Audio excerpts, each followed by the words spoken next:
Hi.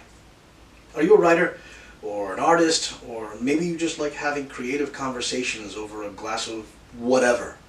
Well then, welcome to the Winey Writer.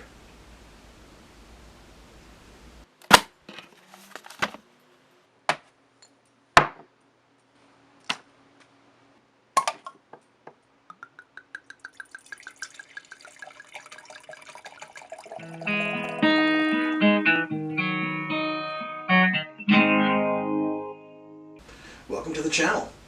My name is Miguel. I write under the name M. Angel, and my debut novel is coming out later this year. So if you like dark urban fantasy with a touch of sarcasm, maybe a lot of sarcasm, then you might want to get into The Wolf Trap, coming out September 21st this year. Now, what's this channel about? Well, we're going to talk about writing. Talk a little bit of wine, maybe a little bit about fountain pens, but mostly about writing. I guess I want to talk about how, to begin with, I got my novel out of my head and onto paper, and maybe some tips and tricks along the way. Now, I want to stress, these tips and tricks worked for me. They may not work for you. I may be doing this completely backwards, but again, it worked for me. So if any of it makes sense, maybe give it a try. Who knows? All that's going to happen is it's going to get you in front of your computer or in front of your notebook, putting words on the page. And there's nothing wrong with that. So, confession time. It took me over 10 years to write my first novel. That's a long time. But, in my defense, I didn't know I was writing a novel at the time. But we'll get into that. I guess what I'm trying to say is, if you have not finished, if you have not started, if you've ground to a halt and hit writer's block, keep going. Keep creating. It'll get there. All you got to do is keep doing it. Now, why did it take me 10 years? Well, first thing, like I said, I didn't know I was writing a novel. This thing started out as a short story. One day I was sitting down at my notebook, just letting ideas flow, just putting ink on the page, and I found some shiny bits. Those shiny bits turned into a short story. That's called The Bitter Watch. Now, that short story I presented to a few readers. I wanted to do something different. I wanted to have a story that was kind of right in the middle. Like Edward Albee describes a play as a moment in time that encompasses what happened before and what happened after. Well, I was trying to play along those lines. So I left the ending vague, and I wanted the reader to be able to create their own world. I guess it was more of a prompt. Now, I'm going to put a link in the description so you can see that short story on my webpage, and then you can let me know what you think. Some loved it, but one reader in particular said, "What happens next?" So a few months go by, and I decided I was going to answer that question. That answer became my novel, The Wolf Trap. And we can decide whether I should have left it alone, or thank God that I finished. Now, another thing that slowed me down, and this might affect more people than you think. Confidence. Who on earth was going to read this stuff? And that's what my mentality was. I had been writing and reading, and then I'm also reading professional novelists, and I'm thinking, what am I trying to do here? Confidence. But here's the thing. When you want to make art, you're not doing it for anybody else. You're doing it for you. You write for you. You paint for you. You draw for you. It feeds your soul. It's how we survive as artists.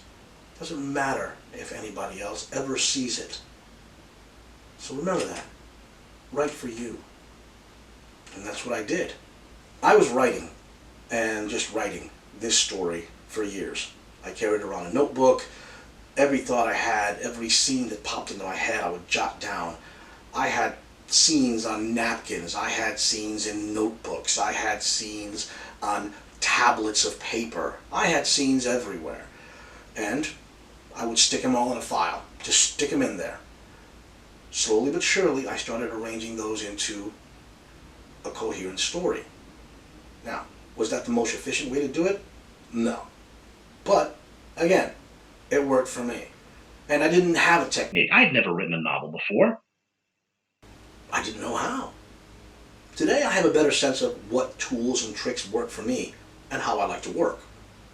You'll hear the terms pantser or plotter thrown around somewhere.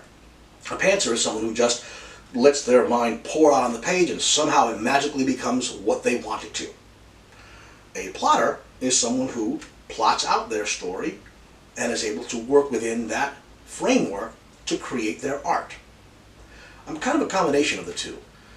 I start out with either a scene or a character that has grabbed hold of me and sounds fun. Then I'll put it in a notebook. And then I'll let that story grow.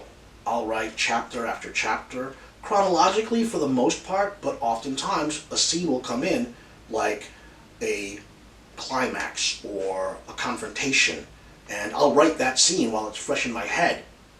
And that's how I did my first novel. And my second novel is well underway, using that same technique. Again, not saying it's perfect, not saying it's right, not saying it'll work for you. It's just the way I work. So now that I finished my novel, what did I want to do with it? Well, I've wanted to be a writer since I was a kid. I remember at 11 years old sitting at my father's table, typing away at a manual typewriter at 2 in the morning because I couldn't sleep. I had an idea in my head. So, I set out looking for a publishing house. Now I learned that publishing houses usually require an agent. So then I started looking for an agent. That process involves query letters, writing synopsis, and making sure your edits are done as best as you can. You want to send clean copy to your agent. That process took a couple of years. And I had a lot of positive feedback. One agent in particular really had an impact on me. And that agent inspired me to actually go to self-publishing. And that's what I've done. Now with self-publishing, that's a whole new world of work because you're in charge of marketing, you're in charge of book covers, you're in charge of editing, and you're in charge of, well, just about everything. So, that takes time, but I'm glad I did it. And I'm at the finish line.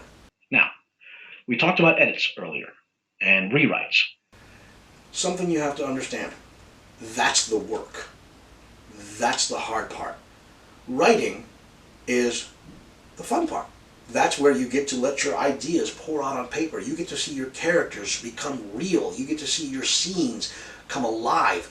These things are what feeds our artistic soul. These are the things that make us feel complete. So when you're doing that, that's supposed to be fun. Of course there's writer's block, of course there's frustration when you can't think of the right way to end something, or the right way to begin something, or when you're staring at the black page. Of course. But the real work is in the edits and the rewrites. It is a necessary evil, and I think I rewrote probably 4 times before I even felt ready to begin edits. And then the edits took even longer, but that's the job. Now, here's the thing. You can do all that, or you can do none of it. If you want to write your stories and keep them in a notebook in the top dresser drawer in your bedroom, then do it. If you want to write poetry and leave it sitting on your nightstand so you can reread how you felt at a certain time or a certain place. If you like to journal and describe your events, things that impacted you, or people that you have met that were wonderful, then do so. A good friend of mine told me, a writer does not have to be published to be a writer. They just need to write. And that's the beauty of this art form. You can take it as far as you want, or keep it as close as you want. So, to conclude, I've written my page count, I've done my edits, and I've poured myself a glass of wine as a reward. Today's wine is a wonderful light to medium bodied Pinot Noir out of Willamette Valley in Oregon. It's called Domaine Loubjac. And again, despite its French name, it is all Oregon, and it is wonderful. I like to celebrate the end of a good day with a glass of wine. Some people like a beer, some people like a coffee or a tea.